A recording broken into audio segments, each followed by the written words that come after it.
everything. Something about your love. Something about your love changes everything.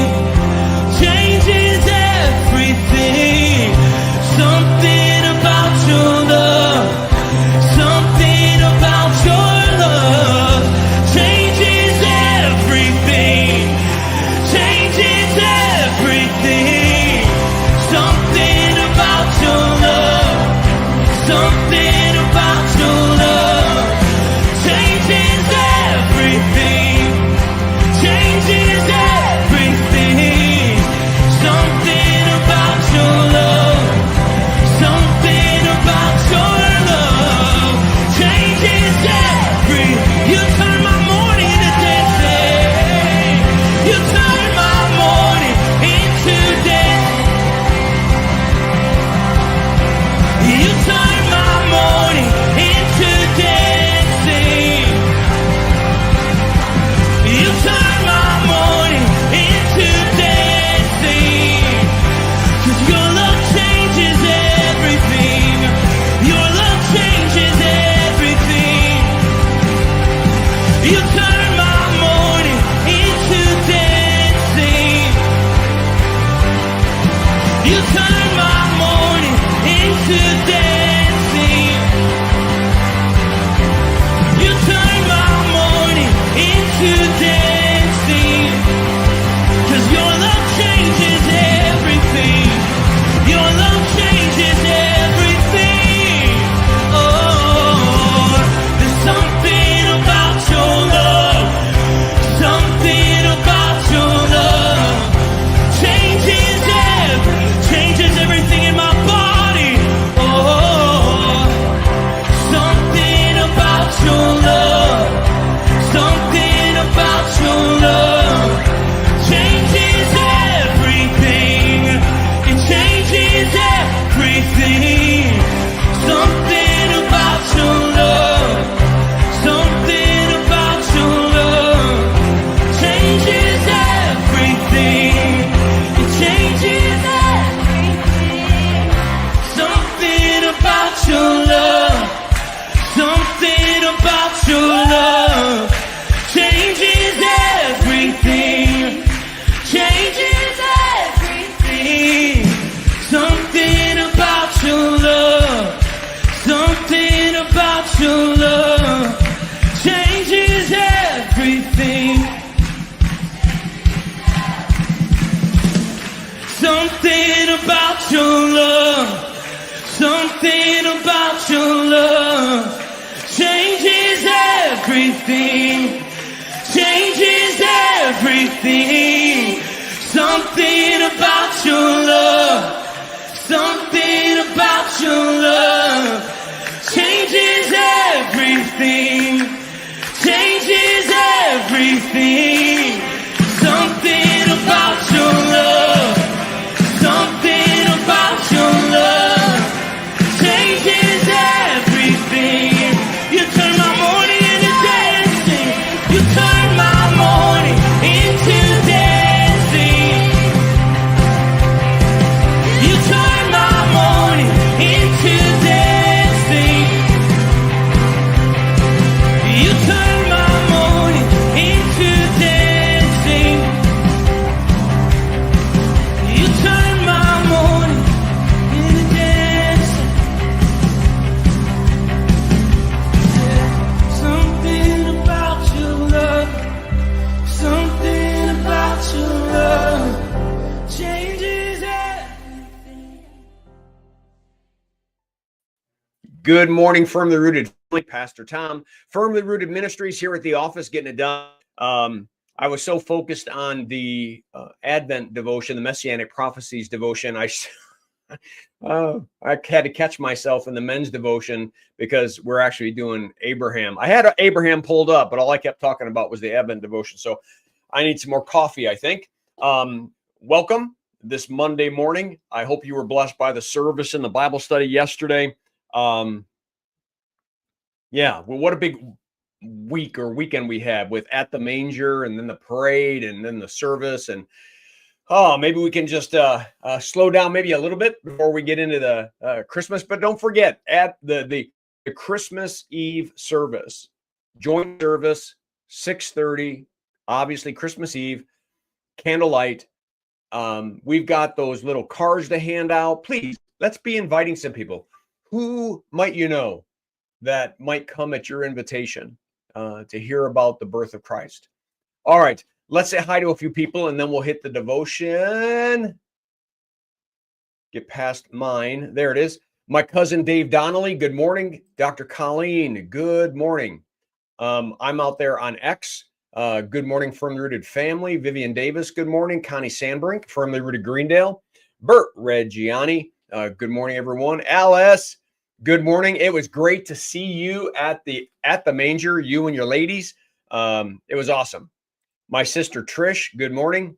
Diane Giroux, good morning. Chuck B, good morning, family. It was a wonderful worship and message yesterday, Pastor Tom. Thank you. Thank you. Thank you. Thank you. Karen Thompson, thank you for your help at the Christmas parade.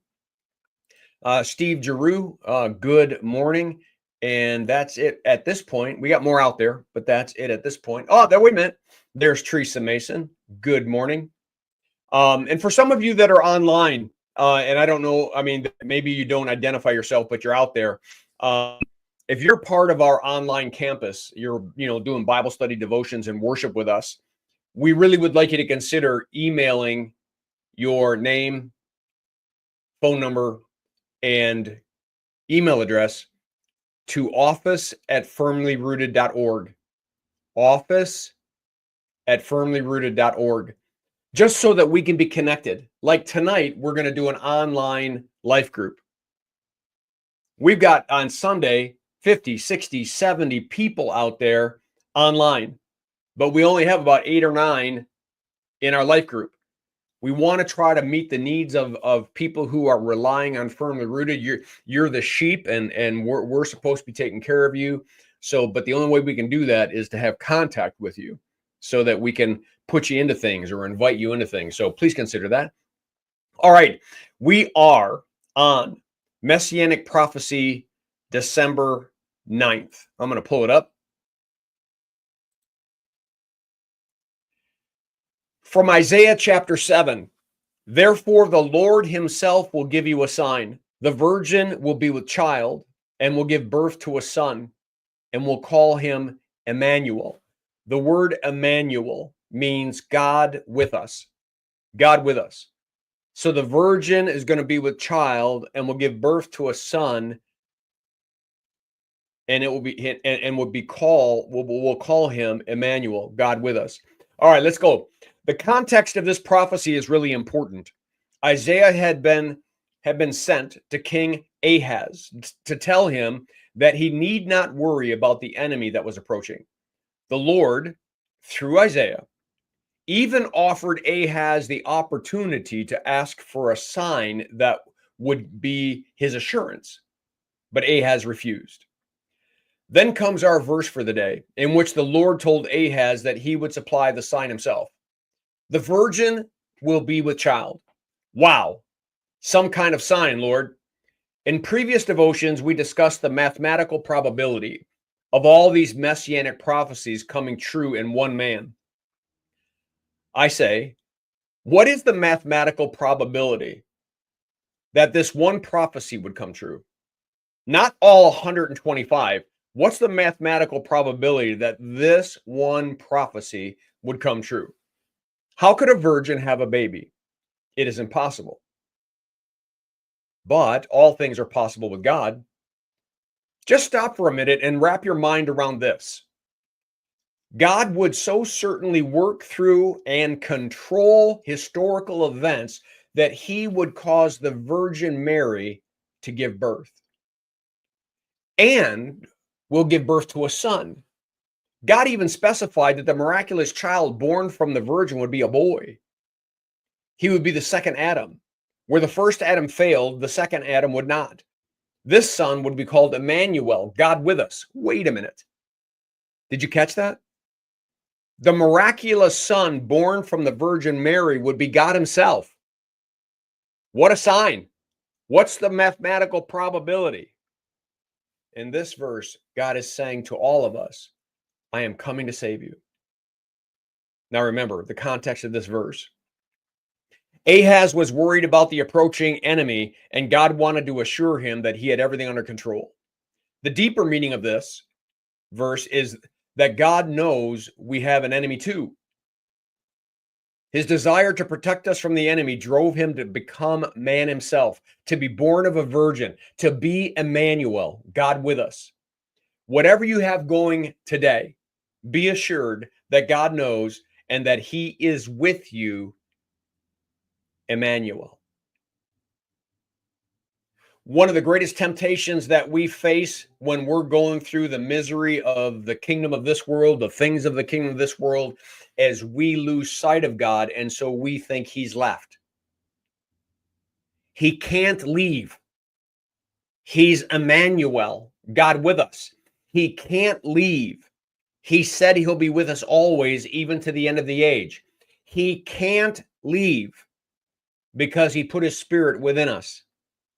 He can't, because he'd have to deny himself. So what that means is no matter what you or I might be going through today, we have Emmanuel, God with us, who entered into this broken, sinful world to redeem and to save us and to set us free. Whew. A virgin is going to bear a son, and he will be called Emmanuel, God with us. Imagine Mary wrapping her mind around all of that when the angel comes to her. Wow. Wow. All right. I think we'll leave it at that.